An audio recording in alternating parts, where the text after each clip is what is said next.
Super Église et les détectives en action. Nous avons une question. Quel est le plan de Dieu? Un plan pour qui? Un plan pour toi? Un plan pour moi? Un plan pour nous? Les détectives associés vont suivre les traces des histoires bibliques pour connaître la vérité. Avec sœur Mélanie, sœur Ivana, sœur Éléonore, sœur Angélique, frère Emmanuel, sœur Charline, frère Cédric et sœur Naomi.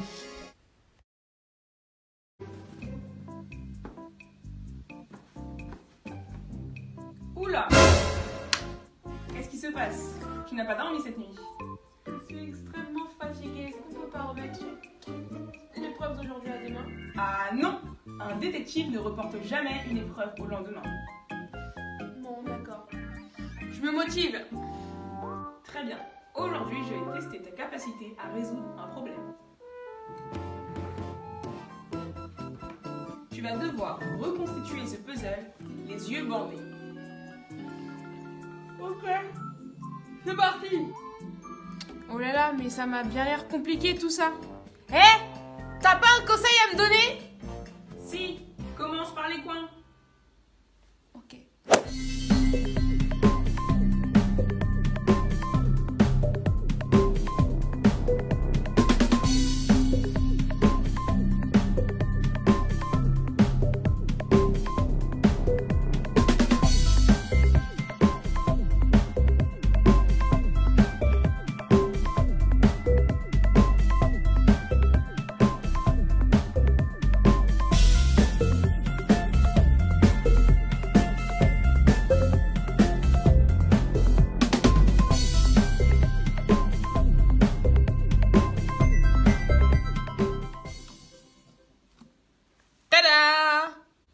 Ah, ce n'est pas tout à fait ça.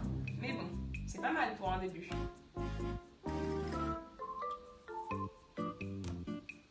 Tu as au moins trouvé les coins.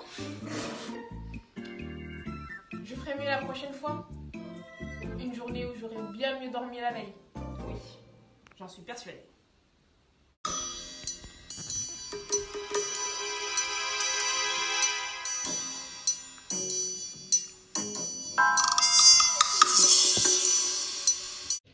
Je suis là pour l'énigme.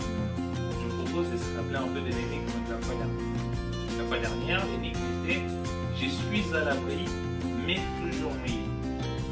Qui suis-je? La réponse est la langue. Oui, la langue est à l'abri, mais elle est toujours mouillée. Félicitations à celles et ceux qui ont trouvé la réponse.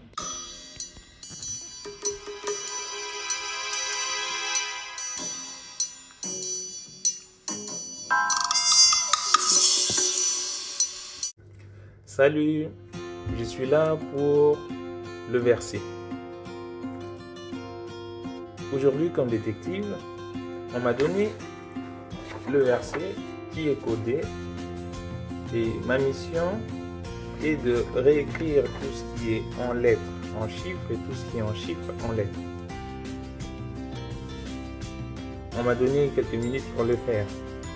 Bon, je me lance.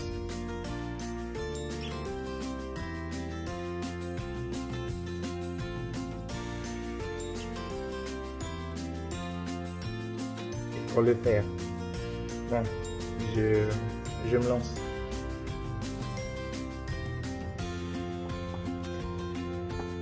Euh, 5, ça correspond à 2. Voilà. 20. J'ai trouvé le verset. Le verset est « Et voici l'Éternel se tenait au-dessus d'elle et il dit, je suis l'Éternel, le Dieu d'Abraham, ton père, et le Dieu d'Isaac. La terre sur laquelle tu es couché, je la donnerai à toi. Ça correspond à ta postérité. Ça correspond à Genèse 28, 13. C'est 15. Genèse 28, 13. Je reprends.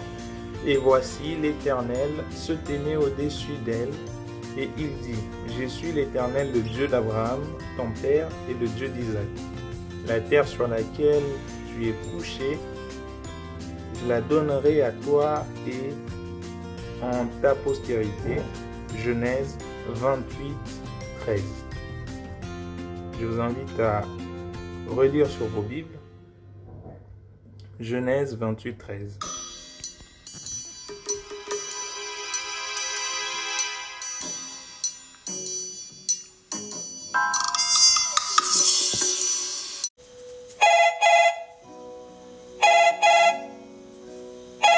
Bonjour, le bureau des détectives en action, j'écoute. Vous avez un problème? Mais pourquoi? Comment ça, vous avez perdu la trace pour suivre le plan de Dieu? On parlait d'Abraham, il avait reçu une promesse. Ensuite, c'est Isaac qui est l'accomplissement de cette promesse. Ne me dites pas que vous n'avez pas la suite. Vous avez perdu la trace du personnage suivant pour suivre le plan de Dieu. Mais ce n'est pas possible. On va s'occuper de ça, on va trouver une solution. On se met au travail. C'est parti.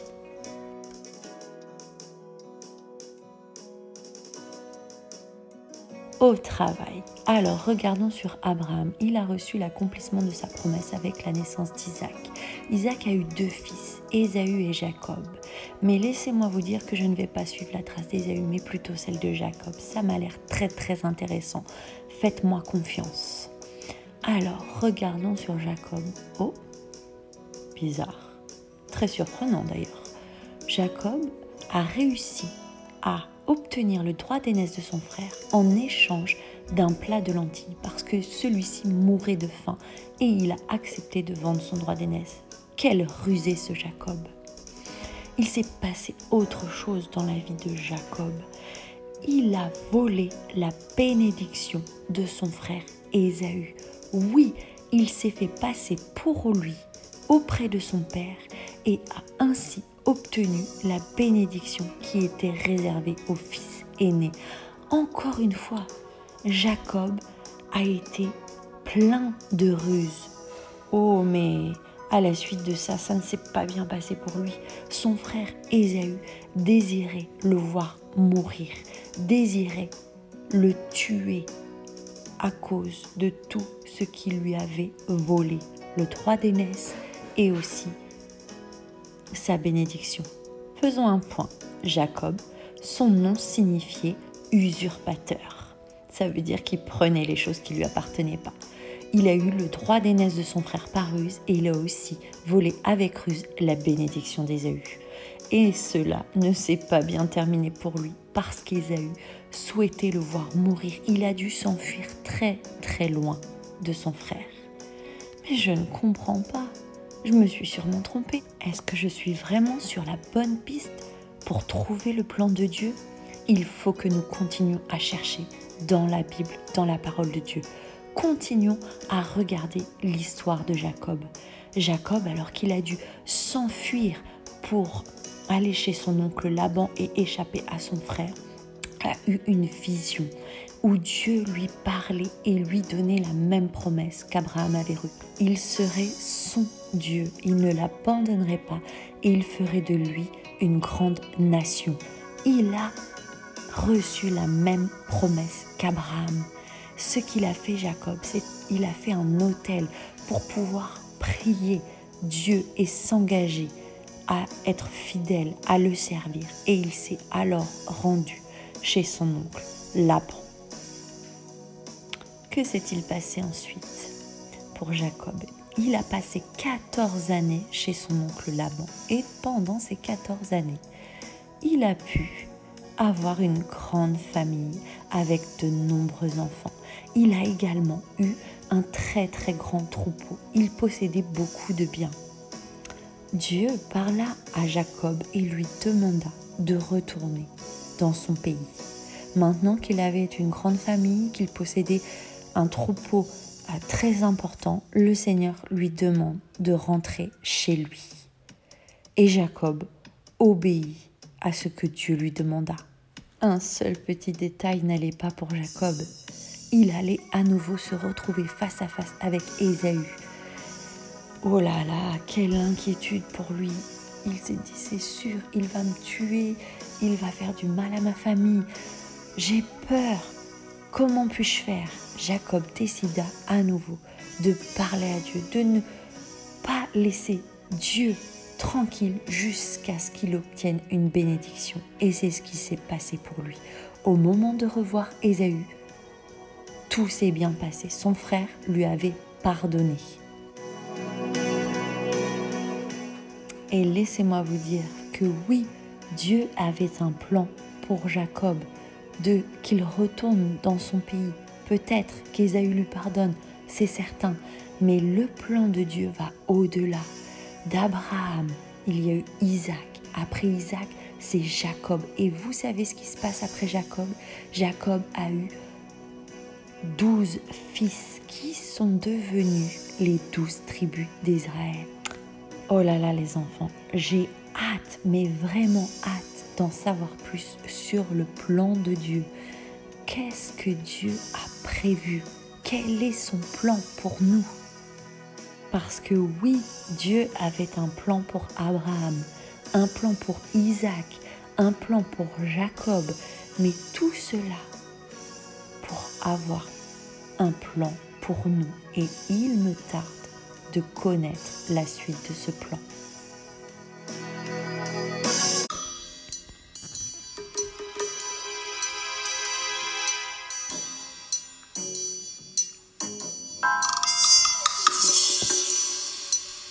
Maintenant, je vous propose une nouvelle énigme. Notez bien cette énigme. Ma pomme ne sert que s'il ne pleut pas. Qui suis-je? La réponse, la semaine prochaine.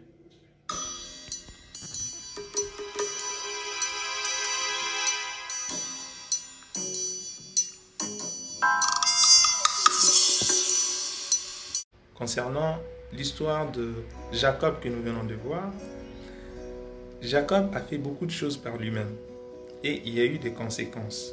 Malgré tout ça, Dieu a fini par accomplir son plan dans la vie de Jacob. Pourquoi? Parce qu'à un moment donné dans la vie de Jacob, Jacob a laissé Dieu accomplir son plan dans sa vie. Cette histoire nous ressemble un peu. Pourquoi? Parce que nous sommes des humains et peut-être il nous est déjà arrivé de prendre des décisions par nous-mêmes, de faire les choses par nous-mêmes, peut-être de commettre des erreurs, de dire des choses qu'il ne fallait pas dire. Malgré tout ça, ce qu'on doit savoir, ce qu'on doit retenir, c'est que Dieu a toujours un plan pour nous. Et nous devons à un moment donné laisser Dieu réaliser ou accomplir son plan dans notre vie. Et c'est quoi ce plan? Le plan de Dieu, c'est le plan du salut, le plan pour nous sauver.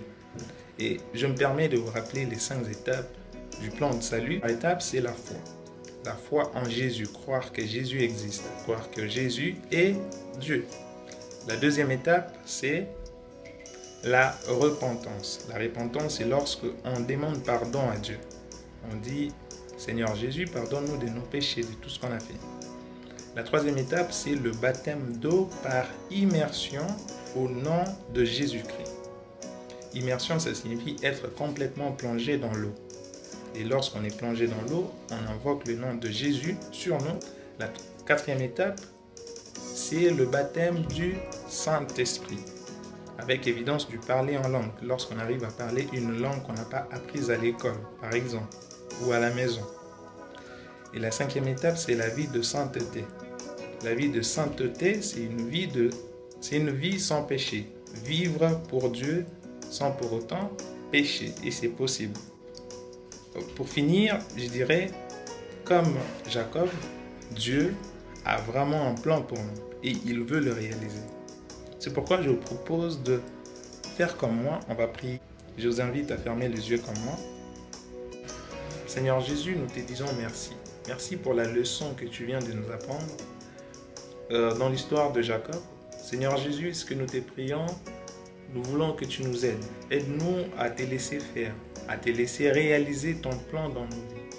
Manifeste-toi dans nos vies, Seigneur. Jésus, je recommande ces enfants qui ont besoin et soif de toi, notre Dieu. Soif de connaître ton plan et surtout d'expérimenter ce plan dans leur vie. Jésus, je veux que tu les rencontres, notre Dieu. Seigneur, les enfants qui n'ont pas encore reçu ton esprit, Jésus, je veux que tu les baptises de ton esprit, roi de roi. Seigneur, manifeste-toi dans la vie de ces enfants. Manifeste-toi dans nos vies. Nous voulons encore rester dans ton plan, notre Dieu de gloire. Nous voulons te laisser la place pour que tu diriges, pour que tu coordonnes nos vies. Manifeste-toi, notre Dieu des armées, au nom de Jésus. Amen.